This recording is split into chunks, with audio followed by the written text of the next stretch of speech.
Bismillahirrahmanirrahim. Assalamualaikum warahmatullahi wabarakatuh. Apa kabar teman-teman level 5 yang solih dan soleha? Semoga selalu sehat ya. Nah, kali ini teman-teman bertemu kembali dengan Bu Ziza yang pastinya dalam pembelajaran bahasa Indonesia. Nah, selama beberapa kali pertemuan kemarin, teman-teman sudah mempelajari 2 materi. Adakah yang masih ingat? Nah, untuk hari ini kita hanya akan mereview 2 materi tersebut. Apa ya? Ya, benar sekali, yaitu materi terkait menemukan ide pokok dan adiksi mbah. Kira-kira jika sudah ada review, pertemuan selanjutnya apa ya biasanya?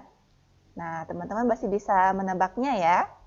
Oke, sebelum teman-teman menebaknya, kita lanjut ke Alfazon sebelum memulai review kita. Nah, Alfazon kali ini, teman-teman akan Bu Ziza ajak untuk menghitung jumlah huruf E. Nah, di sini dalam sarang lebah ini, sudah ada 2 huruf yang Bu Ziza tampilkan. Ada huruf E dan huruf L. Teman-teman jangan sampai terkecoh ya. Yang teman-teman harus hitung hanyalah huruf E saja. Berapakah jumlahnya? Bu Ziza akan memberi waktu 1 menit dimulai dari sekarang.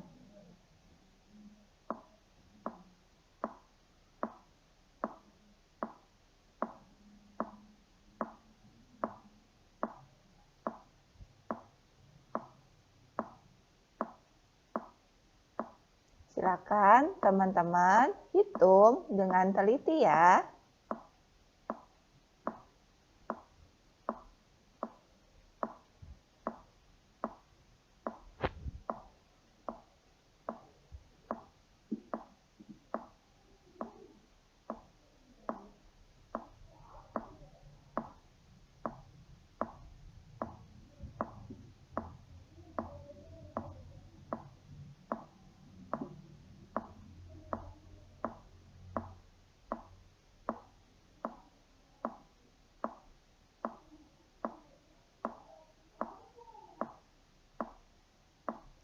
Baiklah, waktu kurang lebih 1 menit sudah berlalu.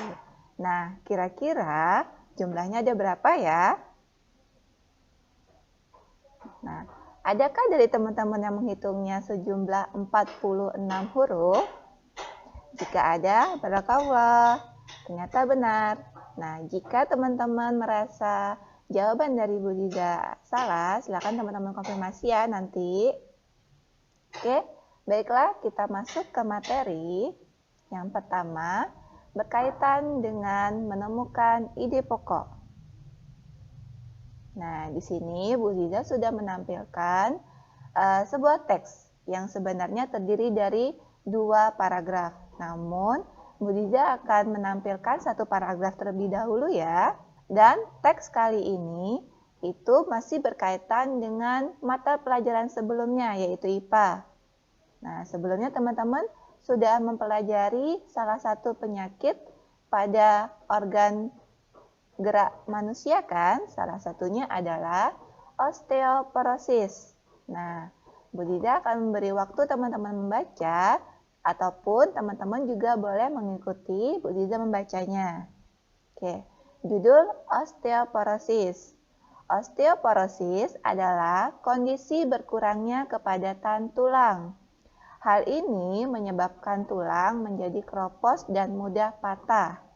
Osteoporosis jarang menimbulkan gejala dan biasanya baru diketahui ketika penderitanya jatuh atau mengalami cedera yang menyebabkan patah tulang. Nah, sebelumnya teman-teman sudah tahu ya perbedaan dari struktur tulang yang normal dan struktur tulang yang sudah mengalami osteoporosis.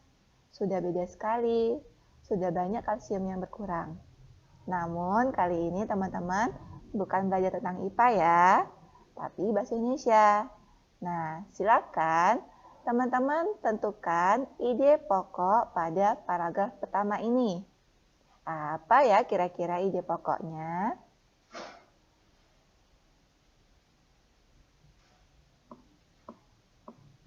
Sudah adakah yang mendapat jawabannya? Ya, ide pokoknya adalah osteoporosis adalah kondisi berkurangnya kepadatan tulang. Nah, ide pokok tersebut terdapat pada awal kalimat. Namun, teman-teman juga bisa menemuinya pada akhir kalimat. Teman-teman pastinya harus menyesuaikan terlebih dahulu ide pokok yang teman-teman pilih sesuai tidak dengan paragrafnya. Nah, di sini Bu Ziza akan memberikan tips. Dua tips. Yang pertama ada pada paragraf ini, yaitu ide pokok biasanya inti dari kalimat utama. Nah, perlu teman-teman ketahui ya, ide pokok itu berbeda dengan kalimat utama. Berdasarkan bentuknya, kalimat utama selalu berbentuk kalimat, seperti pada jawaban di atas ini.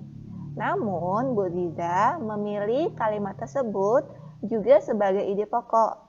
Nah, ide pokok tersebut bisa diambil dari kalimat utama.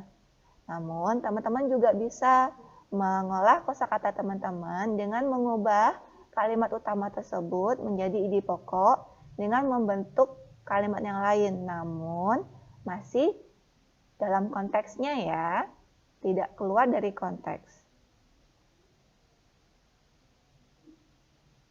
Oke, baiklah. Sekarang kita akan lanjut pada paragraf yang kedua, masih berkaitan tentang osteoporosis.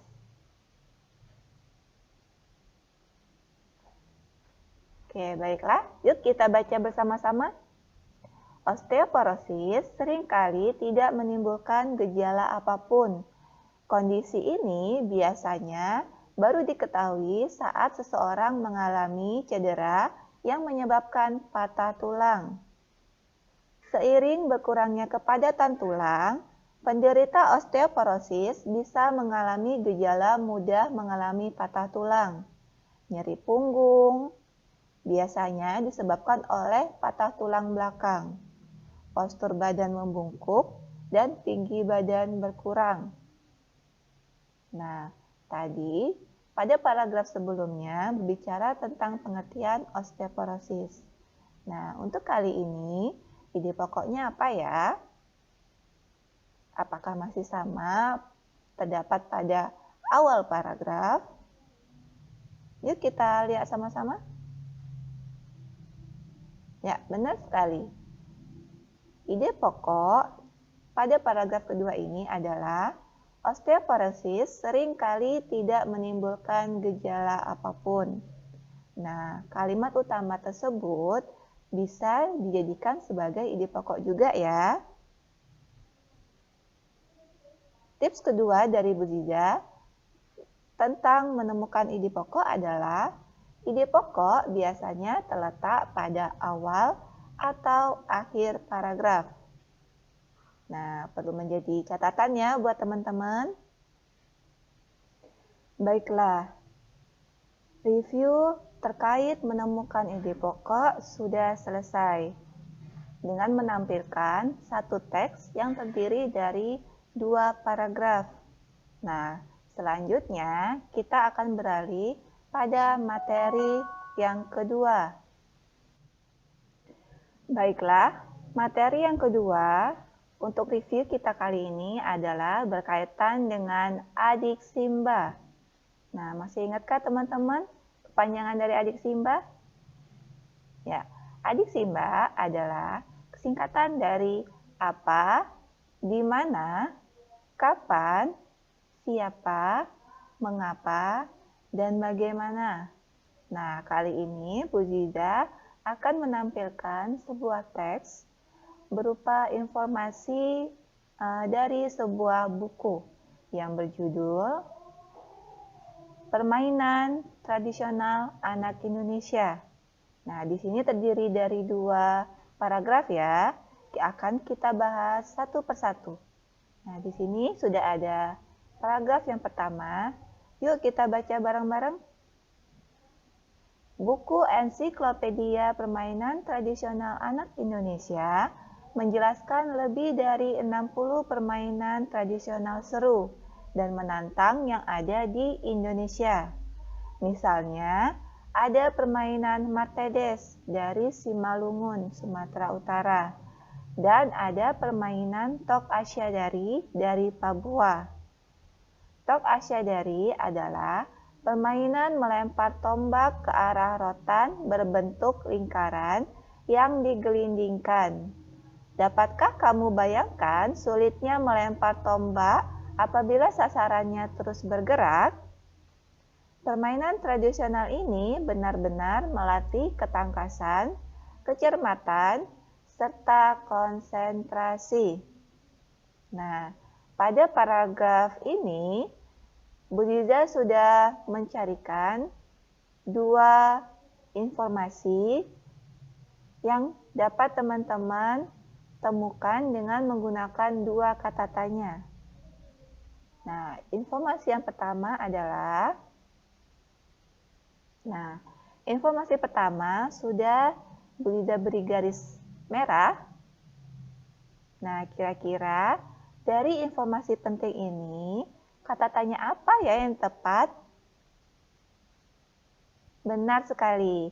Jawabannya adalah apa yang dijelaskan dalam buku tersebut.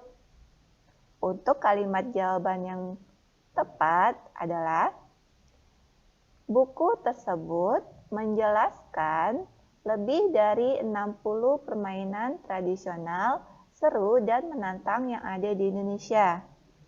Nah, teman-teman boleh menggantikan kata tersebut dengan menggunakan nama buku aslinya. Oke, barakallah buat teman-teman yang bisa mencari pertanyaan yang sesuai untuk informasi tersebut. Kita beralih ke informasi yang kedua, masih dalam satu paragraf yang sama ya. Nah, untuk kali ini, informasi pentingnya sudah Bu Ziza beri garis biru. Kira-kira kata tanya apa ya yang tepat untuk informasi tersebut? Benar sekali. Informasi tersebut bisa dapat teman-teman peroleh dengan memberikan pertanyaan bagaimana cara memainkan permainan Tok Asyadari. Kalimat jawaban yang lengkap adalah cara memainkan permainan Tok Asyadari adalah dengan melempar tombak ke arah rotan berbentuk lingkaran yang digelindingkan. Nah, teman-teman perlu memberi garis bawah ini. Biasanya dalam menjawab sebuah pertanyaan, teman-teman harus mengulang kalimat pada pertanyaan tersebut setelah kata tanyanya. Kemudian diikuti oleh jawaban yang sesuai pada informasi yang diberikan. Jadi, tidak semata-mata menggunakan semua informasi yang ada dalam kalimat pada paragraf tersebut ya. Teman-teman bisa menyesuaikannya. Nah, kali ini kita lanjut pada paragraf yang kedua.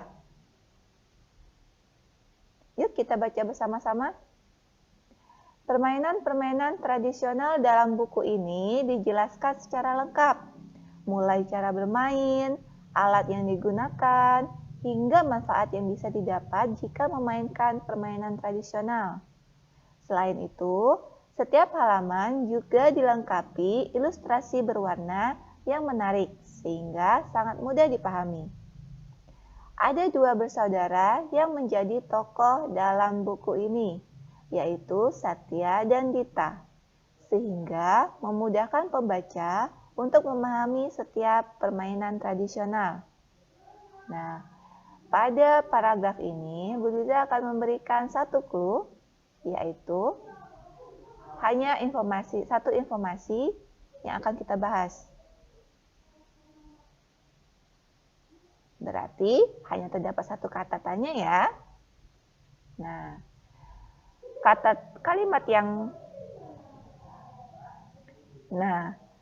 kalimat tanya yang salah. Nah, pertanyaan yang tepat untuk informasi di atas menggunakan kata tanya apa ya?